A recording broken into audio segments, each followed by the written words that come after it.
రాకకై ప్రతిక్షణం కనిపెట్టెదా.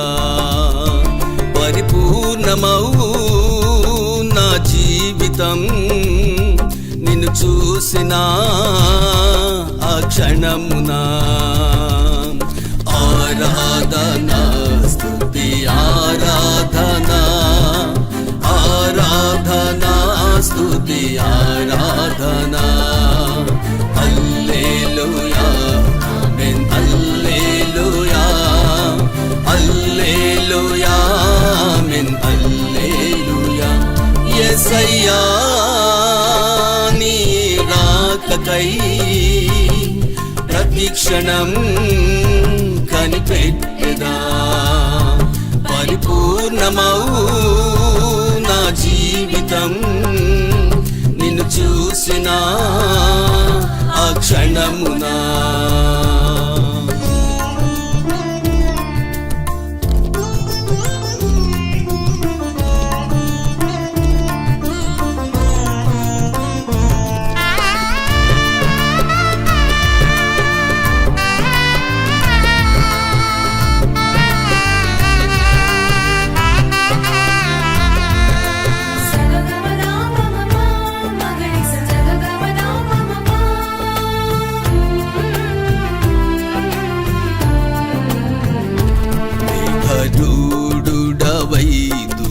గళములతో పూర శబ్దముతో దిగి వచ్చు వేళ.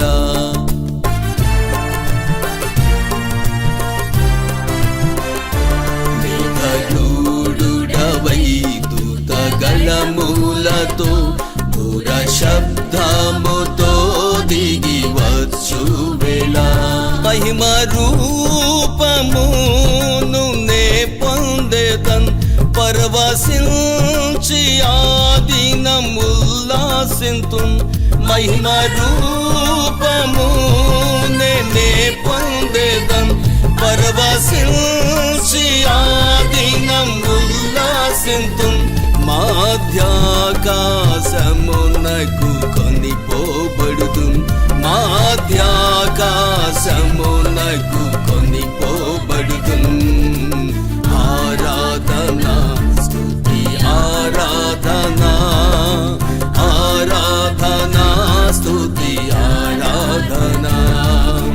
హల్లెలూయా ఆమేన్, హల్లెలూయా హల్లెలూయా ఆమేన్, హల్లెలూయా. యేసయ్యా నీ రాకకై ప్రతిక్షణం కనిపెట్టెదా. పరిపూర్ణమౌ నా జీవితం నిన్ను చూసిన ఆ క్షణమునా.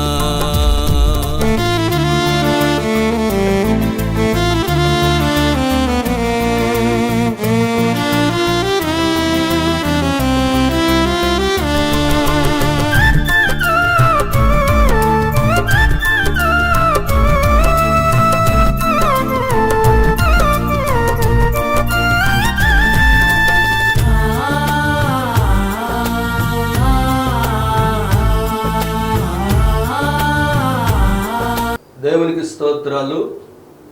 మహోన్నతుని స్వరము అనేటువంటి ఈ టీవీ ప్రోగ్రామునకు మరొకసారి మిమ్మల్ని ప్రేమతో మేము ఆహ్వానిస్తున్నాం. ప్రియులరా, దేవుడు 2025 సంవత్సరం అంతా కూడా మనల్ని ఎంతగానో కాపాడుతూ 4 మాసాలు భద్రపరిచి ఈ 5వ మాసమైన మే నెలలోనికి దేవుడు తీసుకొని వచ్చినందుకు దేవునికి మనం ఎంతో రుణం కలిగి ఉన్నాం. ఈ దినమందు మీ దగ్గరకు దేవుని వాక్యాన్ని ధ్యానించి ప్రార్థించి తీసుకొని వస్తా ఉన్నాం. ఈ వాక్యం ద్వారా మీరు ఆశీర్వదించబడాలని, ఈ వాక్యం ద్వారా మీరు దేవునికి దగ్గర అవ్వాలని, ఈ వాక్యం ద్వారా మీరు దేవుని కనపరిచేవారిగా ఉండాలని ప్రేమతో మరి వాక్యాన్ని మీ దగ్గర తీసుకొని వస్తున్నాం. కాబట్టి వాక్యానికి ముందు ప్రార్థన చేసుకుందాం. కృపగల తండ్రి, పరిశుద్ధుడు అయిన దేవ, మీ పరిశుద్ధ పాదాలకు వందనాలు, స్తోత్రాలు. ఎంతవరకు కాసి కాపాడి భద్రపరిచిన పరిశుద్ధుడు, ఈ దినమందు మహోన్నతుని స్వరం అనేటువంటి కార్యక్రమంలో నాయన నీ వాక్యమును అందించడానికి మరొకసారి ఈ అల్పునైన నాకు మీరిచ్చిన ఆధిక్యతను బట్టి స్తోత్రాలు. మాట్లాడుతున్నది నీ వాక్యము కాబట్టి నీ సిలువ చాటును మరుగుపరిచి నీ మాటలు అందించండి. వినుచున్న బిడ్డలందరికీ క్షేమం దయచేయండి. రోగులుంటే స్వస్థత దయచేయండి, కృంగుంటే లేవనెత్తండి, బలహీనగుంటే బలపరచండి. నిరాశలో ఉన్న వారికి ఆశలు రేకెత్తించి విశ్వాసంతో నింపమని కృపగా అప్పగించుకుంటూ యేసు నామములో ప్రార్థన చేసి అడిగి వేడుకొనుచున్నాము తండ్రి, ఆమేన్. దేవుని వాక్యాన్ని చదువుకుందాం. పరిశుద్ధ గ్రంథమైన బైబిల్లో పరిశుద్ధుడైన దేవుడు మన కొరకు వ్రాసించినటువంటి లేఖన భాగాలు ఎన్నో మనకున్నాయి. వాటిలో ఆయా అంశాలుగా మనము బైబిల్ని ధ్యానిస్తూ ఉంటాం. ఈరోజు మన ధ్యానాంశముగా దేవుని వాక్యం చదువుకొని ముందుకు వెళదాం. ద్వితీయోపదేశకాండం 4వ అధ్యాయము 29వ వచనాన్ని చదువుకుందాం. నీ దేవుడైన యెహోవాను మీరు వెదకిన ఎడల మీ పూర్ణ హృదయముతోనూ నీ పూర్ణ ఆత్మతోనూ వెదుకున్నప్పుడు ఆయన నీకు ప్రత్యక్షమగును. చదివిన వాక్య భాగంలో దేవుడు మాట్లాడుచున్నటువంటి సంతోషకరమైన అద్భుతమైన మాట ఏమిటంటే, మనం ఆయన్ని వెతికితే ఆయన మనకు ప్రత్యక్షమవుతాడు అని. దేవుడు దొరకక కొంతమంది ప్రజలు ఆయన ఎలా దొరుకుతాడు అని తిరిగేటువంటి వారు ఉన్నారు. దేవుడు ఎవరో తెలియక, ఆ దేవుడు ఎలా ఉంటాడో ఎక్కడుంటాడో తెలియక బాధపడి తిరుగుతున్నటువంటి వారు కొందరు ఉన్నారు. కొందరైతే ఆయన మనం చేసుకుంటే సరిపోతుంది కదా అనేటువంటి ఆలోచనతో వారే దేవుని రూపాలను ఏర్పాటు చేసుకొని వాటిని ఆరాధించి తృప్తి పడుతున్నటువంటి వారు కూడా ఉన్నారు. 4వదిగా దేవుడు ఎవరో తెలుసుకొని ఆ దేవుడు మనకు ఎలా ప్రత్యక్షమవుతాడో అనగా ఎలా దొరుకుతాడో ఆ విషయాన్ని పూర్తిగా గ్రహించిన వారై వారు ఆయనను వెతికినప్పుడు దొరికినప్పుడు దేవుని ద్వారా గొప్ప కార్యములు గొప్ప అద్భుతములు చూస్తూ సంతోషించేటువంటి వారు కూడా, ధైర్యముగా విశ్వాస నిరీక్షణతో బ్రతికేటువంటి వారు, తృప్తి పొందేటువంటి వారు, దేవుని విషయంలో తృప్తి కలిగినటువంటి వారుగా ఉన్నట్లుగా కొందరిని మనం చూస్తూ ఉంటాం. మరి నువ్వు ఏ స్థానంలో ఉన్నావో నాకు తెలియదు, కానీ ఈరోజు దేవుని నువ్వు వెతికినప్పుడు, దేవుణ్ణి నీవు కనుగొంటావని, ఆయనే నీకు ప్రత్యక్షమవుతాడు అని, ఆయన నువ్వు వెతుకుతున్నప్పుడు ఆయన నీకు ప్రత్యక్షమవుతాడని దేవుని వాక్యం చెప్పింది. దేవుడు ఎవరు అనేటువంటి విషయానికి వస్తే, మొదటిగా దేవుడు సృష్టికర్త, రెండవది స్వయంభవుడు, మూడవది పరిశుద్ధుడు, నాలుగవది దేవాది దేవుడు, మరణము లేనటువంటి వాడు, ఐదవది దేవుడు ఎవరంటే ఆయన మనుషులను మనిషిగా ప్రేమించేటువంటి వాడు, ఆరవదిగా దేవుడు ఎవరు అంటే ఆయన నీకు కలిగిన సమస్త రుగ్మతలన్నిటి నుండి నిన్ను విడిపించి నీ ప్రార్థన ఆలకించి నీవు వెతికినప్పుడు నీకు దొరికేటువంటి వాడే దేవుడు. ఈరోజు ఈ వాక్యం అందిస్తున్నటువంటి సేవకుడైనటువంటి నాకు దేవుడు దొరికాడు. ఇప్పుడు నేను చెప్పినటువంటి ఆ ప్రత్యేకతలన్నీ ఆయనలో ఉన్నాయి. ఎవరు ఆ దేవుడు అంటే ప్రభు అయిన యేసుక్రీస్తు వారు. నిజమైన దేవుడు నిత్య జీవమై ఉన్నాడని సాక్ష్యమిస్తుంది లేఖనం ఆయన గురించి. ఆయన పుట్టక ముందు లేఖనాలు ఉన్నాయి ఆయన పుడతాడని, ఆయన పుట్టిన తర్వాత లేఖనాలు ఆయన జీవితంలో నెరవేరినాయి. సృష్టి ఏమి లేనప్పుడు ఆయన ఉన్నాడు, సృష్టి అంతా అయిపోయేప్పుడు కూడా ఆయన ఉంటాడు. ఆయన గురించి వ్రాయబడిన లేఖనాలు ఏంటంటే, ఆల్ఫా ఓమేగవు నేనే అంటాడు ఆయన. మొదటివాడు కడపటివాడు ఆయనే, ఆల్ఫా ఓమేగా ఆయనే. ప్రభువైన యేసుక్రీస్తు మృత్యుంజయుడు, పరిశుద్ధుడు. ఆయన జననములో పాపం లేదు, ఆయన నోట ఏ కపటము కూడా లేదు. ఆయన పరిశుద్ధుడు, నీతిమంతుడు. మనిషి అవసరతలో ఉండి ప్రార్థిస్తే కనికరము చూపు వారికి సహాయం చేసేవాడు, కృంగిని వారిని లేపేవాడు, రోగులను స్వస్థపరిచాడు. పాపులను పరిశుద్ధులుగా తీర్చుట కొరకు శిలువ మీద వధించబడ్డాడు. మనిషి పాపము కొరకు ఆ శిక్షను భరించి శిలువలో మరణించాడు. అయితే 3వ దినమందు మరణాన్ని ఓడించి తిరిగి లేచాడు. మృత్యుంజయుడు, మరణము లేనివాడు దేవుడు. ఆయనే ప్రభు అయిన యేసుక్రీస్తు అని నేను మీకు తెలియచేస్తా ఉన్నాను. ప్రియులారా, ఈ దేవుడు ఈరోజు మీతో మాట్లాడేటువంటి విషయం ఏంటంటే, ఆయనను నువ్వు ఎదిగితే, యేసుక్రీస్తు నువ్వు ఎదిగితే, దేవుని నువ్వు ఎదిగితే ఆయన నీకు ప్రత్యక్షమవుతాడు. ఎలా ఎదిగితే ప్రత్యక్షమవుతాడు? ఎలా ఎదిగితే నీకు దొరుకుతాడు అని మనం చూస్తే ఇక్కడ అంటాడు, నీ పూర్ణ హృదయముతోనూ నీ పూర్ణ ఆత్మతోనూ నీవు దేవుణ్ణి వెతకాలి. ప్రియులారా, నీలో 2 భాగాలను వాక్యం ప్రత్యేకంగా గుర్తించి మాట్లాడుతుంది. ఎందుకు వాక్యం మనిషిలో ఉండే అనేకమైన కోణాలను, అనేకమైన భాగాలను విభజించి మాట్లాడగలదంటే, వాక్యమైనటువంటి దేవుడే నిన్ను చేశాడు కాబట్టి నీలో ఎన్ని భాగాలు ఉన్నాయో, ఎన్ని ప్రత్యేకతలు ఉన్నాయో, ఎన్ని విధాలుగా నువ్వు దేవుని కనుగొనగలవో, వెతకగలవో, పొందుకోగలవో, దేవునితో నువ్వు ఎలా సహవాసం చేయగలవో అన్నీ కూడా ఆయన పూర్తి వివరణ మనకి ఇస్తా ఉన్నాడు లేఖనంలో. ఇక్కడ పూర్ణ హృదయము, పూర్ణ ఆత్మ అంటాడు. నీ హృదయాన్ని చేసిన వాడు దేవుడే, నీలో ఆత్మనుంచిన వాడు కూడా దేవుడే, ప్రభువైన యేసుక్రీస్తే.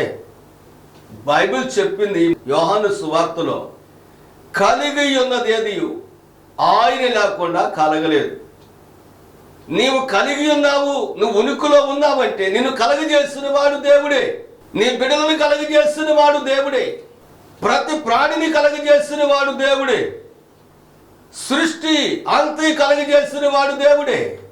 ఆయనే ప్రభువైన యేసుక్రీస్తు సమస్తమును కలగజేశాడు. కలిగి ఉన్నది ఏదియో అవి దృశ్యమైనవి కానీ అదృశ్యమైనవి కానీ ఆయనే కలగజేశాడు. సమస్తమును కలగజేసిన వాడే. ఈరోజు దృశ్యముగా నీ ముందుంది, రేపటి దినం అదృశ్యంగా ఉంది, కానీ రేపటి దినము కూడా నీ కొరకు దేవుడు చేశాడు. గాలి అదృశ్యముగా ఉంది, కానీ దాన్ని కలుగజేస్తున్న వాడు దేవుడు. నీ దేహము దృశ్యముగా ఉంది, నీలో ఉన్న ఆత్మ అదృశ్యముగా ఉంది. నీ దేహాన్ని చేసిన వాడు ఆయనే, ఆత్మను చేసిన వాడు, ఆత్మను పంపిన వాడు కూడా ఆయనే. కాబట్టి దృశ్య అదృశ్యమైనవి.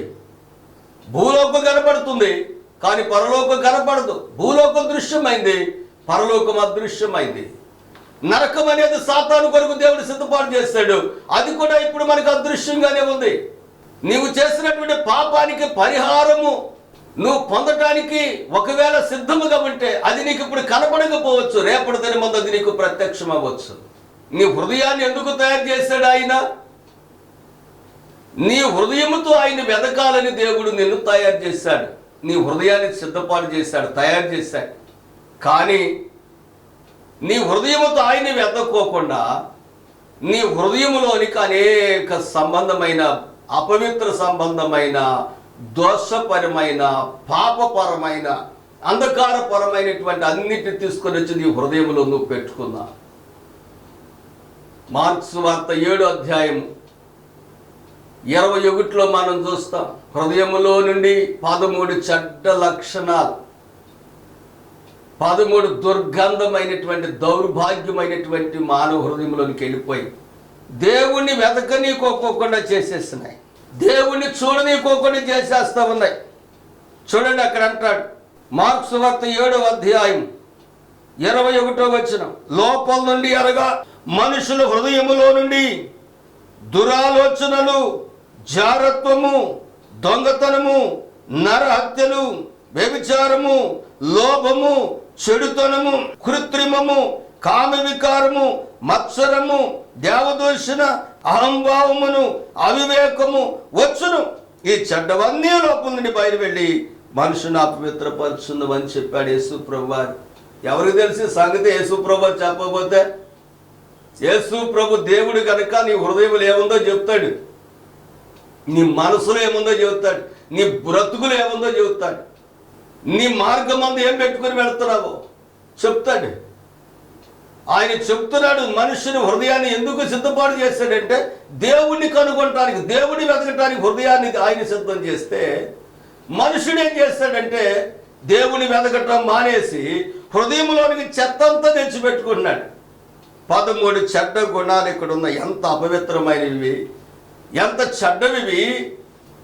మనుషుడు హృదయంలోనికి ఇవన్నీ తీసుకుని వచ్చి వీటన్నిటికి సంబంధించిన వాటిని ఎదుగుతున్నాడు. మానవుడి చీకట్లోనికి వెళ్ళిపోయాడు, మానవుడు పాపంలోనికి వెళ్ళిపోయాడు, మానవుడు అంధకారంలోకి వెళ్ళిపోయాడు, అబద్ధికుడు అయిపోయాడు, దోషి అయిపోయాడు, మోసగాడు అయిపోయాడు, వ్యభిచారి అయిపోయాడు, చీకటిలో బ్రతుకుతున్నాడు, గుడ్డితనములో బ్రతుకుతూ నేనంతో గొప్ప వ్యక్తిని చెప్పుకునేటువంటి అహంభావంలో జీవిస్తున్నాడు. నీ హృదయాన్ని దేవుడు ఎందుకు సిద్ధపాటు చేశాడంటే నీ పూర్ణ హృదయముతో దేవుడిని నువ్వు వెతకాలని. ఎందుకంటే నీ హృదయముతో వెతికితే తప్ప దేవుడు నీకు దొరకడం. నేను అక్కడ ఎదుగుతాను, ఆ ప్రాంతంలో, ఈ ప్రాంతం ఎదుగుతానని డబ్బులు ఖర్చు పెట్టుకొని గొట్టలెక్కి, కొండలెక్కి, లోయల్లో దిగి, సముద్రాలు దిగి, నదుల్లో దిగి దేవుని ఎదిగితే నీకు దొరకడం. బాహ్యపరమైనటువంటి వాడు కాదు దేవుడు. దేవుడు ఆత్మ సంబంధి. నీ హృదయముతో దేవుని వెతికితే నీ హృదయములో ఉండే ఈ చెడ్డ గుణాలు, లక్షణాలు, ఈ క్రియలన్నీ నువ్వు తొలగించుకొని వ్యభిచారము నుండి, దొంగతనము నుండి, మోసము నుండి, అపవిత్రత నుండి, చీకటి నుండి, పాపము నుండి, కీడు నుండి, మోసము నుండి, దగ నుండి, అహంకారము నుండి నువ్వు బయటకు వస్తే ముందు నీ హృదయము నుండి దేవుని వెతికేటువంటి ఆస్కారం ఉంటుంది. నీ హృదయములోనికి వెళ్ళి నువ్వు దేవుణ్ణి వెతకాలి. మనుషుడా, జాగ్రత్తగా గమనించు. నీ హృదయములోనికి వెళ్ళి నువ్వు దేవుణ్ణి వెతకాలి. విజయవాడ బస్సులో కూర్చుంటే తప్ప నువ్వు విజయవాడ వెళ్ళలేవు. విజయవాడ బస్సులోకి అనుకోకుండా బయట నిలబడి నేను విజయవాడ వెళ్ళిపోతానంటే నువ్వు వెళ్ళలేవు. అలాగే దేవుణ్ణి వెతకాలంటే ముందు నీ హృదయంలోనికి వెళ్ళాలి. వెళ్ళి అక్కడ ఉండేటువంటి పరిస్థితులు గమనించుకోవాలి, వాటన్నిటిని సరిచూసుకోవాలి. ఆ హృదయం అంతటి కూడా శుభ్రం చేసుకొని శుభ్రంగా అక్కడ కూర్చొని నీ హృదయంలో నుండి దేవుణ్ణి వెతకటం మొదలుపెట్టు. నీ హృదయం బాగుందా? చాలామంది రోగం పోవాలని దేవుణ్ణి ప్రార్థన చేయమంటారు. చాలామంది ఆశీర్వాదం లేదయ్యా ప్రార్థన చేయమంటారు.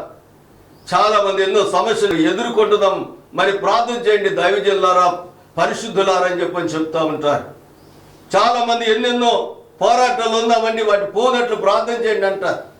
మంచిదే, కాదని నేను అన్న, కానీ నీ హృదయం స్థితి ఎలా ఉందో మొదటిగా నువ్వు తెలుసుకోవాలి. నీ హృదయం యొక్క స్థితి ఎలా ఉంది? నీ హృదయం బాగుందా? అపవిత్రతతో నింపబడి ఉందా? అనురాగరహితంతో నింపబడి ఉందా? చీకటితో నింపబడి ఉందో చూసుకోవాలి. నీ హృదయాన్ని నువ్వు పరిశీలన చేసుకొని నీ హృదయములో నుండి దేవుణ్ణి వెతకటం ప్రారంభిస్తే, దేవుడు చెప్పిన మాట అది, ఎవరు చెప్పిన మాట కాదు, మనుషుడు చెప్పిన మాట, అంతకంటే కాదు. నీ పూర్ణ హృదయముతో నువ్వు దేవుణ్ణి వెతకాలి అని దేవుడు చెప్తాడు. రెండవ విషయానికి వస్తే, నీ పూర్ణ ఆత్మతో దేవుణ్ణి వెతకాలి. నీ పూర్ణ ఆత్మతో దేవుణ్ణి వెతకాలంటాడు. ప్రియులారా, దేవుని వాక్యం చెప్తున్న సత్యం ఏంటంటే, నరునిలో దేవుడు తన ఆత్మను పంపించాడు. ఆది కాండములో మనం చూస్తాం, నేల మట్టి నుండి దేవుడు నరుని చేసి వాని నాసికారంధ్రములో జీవవాయువును ఊదగా మానవుడు జీవించు ప్రాణయ్యాడు. మానవుడు తన ఉనికి కలిగి ఉన్నాడంటే, ప్రాణము కలిగి ఉన్నాడంటే, జీవము కలిగి ఉన్నాడంటే దేవునిలో నుండి వచ్చినటువంటి జీవాత్మ. జీవాత్మ జీవాత్మ దేవుడు నీలోనికి ఆత్మను పంపాడు. నీలోనికి పంపినటువంటి ఆత్మ అది దేవునిది. కాబట్టి ఎందుకు దేవుడు నీలోనికి ఆత్మను పంపాడు అంటే 2 కారణాలు. నువ్వు జీవించాలని, రెండవది దేవుని నీవు నీ ఆత్మ ద్వారా వెతకాలని. బాగా గుర్తుపెట్టుకోవాలి సోదరుడా, సోదరి, తల్లి, చెల్లి, బాగా గమనించాలి. నువ్వు దేవుని కొరకు బ్రతకాలని, ఆత్మానుసారముగా బ్రతకాలని, ఆత్మానుసారముగా ఆలోచించాలని, ఆత్మానుసారముగా మాట్లాడాలని, ఆత్మానుసారముగా చూడాలని, ఆత్మానుసారముగా కూర్చోవాలని, ఆత్మానుసారముగా నడవాలని, ఆత్మానుసారముగా నీ నడక పడకలు ఉండాలని దేవుడు తన ఆత్మను నీలోనికి పంపాడు. నీలో ఉన్నటువంటి ఆత్మ దేవునిది. ఆ దేవుడు నీలోనికి తన ఆత్మను పంపాడు. నువ్వు ఆత్మానుసారముగా, ఆత్మీయుడుగా, ఆత్మీయురాలుగా బ్రతకాలని. కానీ అలా బ్రతుకుతున్నావా? శరీర సంబంధిగా బ్రతుకుతున్నావా? మనిషిలో శరీరక సంబంధమైనటువంటి మనస్సు ఉంది, మనిషిలో ఆత్మ సంబంధమైన మనస్సు కూడా ఉంది. శరీర సంబంధమైన మనస్సు మరణానికి తీసుకుని వెళుతుంది, ఆత్మ సంబంధమైనటువంటి మనస్సు జీవములోనికి తీసుకుని వెళుతుంది. తల్లి, ఈరోజు నువ్వు ఏ స్థితిలో ఉన్నావో నాకు తెలియదు, కానీ నువ్వు ఏ పరిస్థితిలో ఉన్నావో నాకు తెలియదు, కానీ ఏ అవసరతలు ఉన్నావో నాకు తెలియదు, కానీ నీవు ఆత్మానుసారముగా జీవించడం నేర్చుకోవాలి. ఆత్మానుసారముగా ఆలోచించడం నేర్చుకోవాలి. ఆత్మానుసారముగా బ్రతకడం నేర్చుకోవాలి. అందుకే దేవుడు తన ఆత్మ నీలోనికి పంపాడు. ఆత్మానుసారముగా నువ్వు బ్రతికినట్లయితే ఆత్మ సంబంధమైనటువంటి ఫలాలను నువ్వు అనుభవించగలవు. ఆత్మ సంబంధమైనటువంటి ఫలాలు కలిగి ఉండగలవు. ఆత్మ సంబంధమైన ఎదుగుదల కలిగి ఉండగలవు. ఆత్మ సంబంధమైన దేవుడిని నువ్వు వెతకగలవు. అందుకంటున్నాడు, ఆత్మతో, నీ పూర్ణ ఆత్మతో నీవు దేవుణ్ణి వెతకాలి.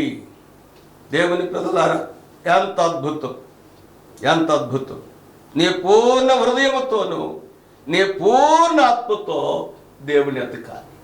నీ పూర్ణమైనటువంటి ఆత్మతో దేవుణ్ణి వెతకాలి.